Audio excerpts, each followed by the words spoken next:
Secretary of State, though it was rumored that he was the real power in the Argentine government. Peron was both a popular figure in the military and as Secretary of Labor. He had gained a reputation as a friend of the working class. The young colonel was so popular, in fact, that the current Argentine president decided Peron had to go. On the morning of October 6, 1945, he was arrested and hauled off to this secluded prison on the island of Martin Garcia, off the mainland. No one, not even Peron's mistress, Eva Duarte, knew his whereabouts. Eva was really afraid because when Peron was arrested, she didn't know where he had been taken. She had heard there was a plan to assassinate him. So when he was taken away, she may have thought that it was to kill him. When Peron's supporters, the workers and union leaders, heard of his arrest, they organized a mass protest. And on October 17th, angry mobs stormed the Capitol demanding his return.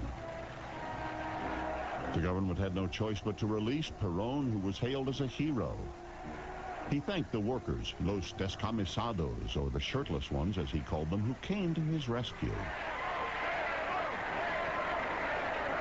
It was later said that Eva had organized that historic rally, but that's just an example of the kind of myth-making that surrounds her life. The idea that Evita organized the October 17 demonstration is not true, because at that time she had not met the union leaders. She did not have a telephone and she was not acquainted with people from the unions. The Peronists created this myth, a white lie, to enhance her image. But even if she didn't organize the protest, Evita had stuck by Peron when he was down, and in return, he did something unheard of. Something that defied every social standard. He married his former mistress in a secret civil ceremony.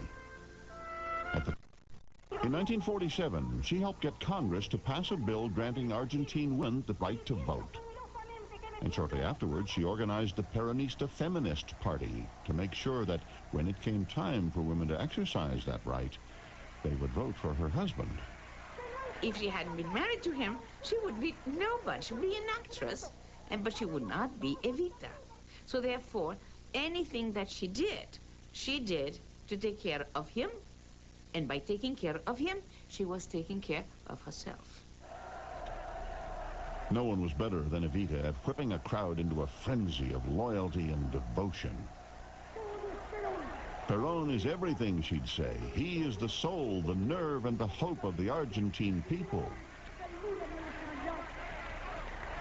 Anyone else would have sounded ridiculous, but as his wife, she could get away with saying such things. She was a fanatic. Today we would say she was a fundamentalist. As a woman, her passion was working for the cause. You know, when you put together being a woman, being a fanatic, and wanting to serve a cause, you have an explosion the size of an atomic bomb. That was Evita Peron. By 1950, after 4 years of Juan and Eva Peron's extravagant spending and mismanagement, the booming Argentine economy began to falter.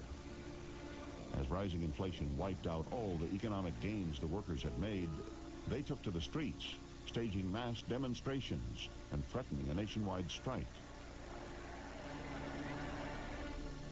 Tensions continued to escalate as Peron imposed martial law and brought in the military to enforce his will. Anyone who opposed him was exiled or thrown in prison. I was jailed for 4 months and tortured for supporting a railway strike. I was indicted by the law regarding crimes against state security that rendered people practically defenseless and imposed very tough penalties. Peron also took control of the Argentine press.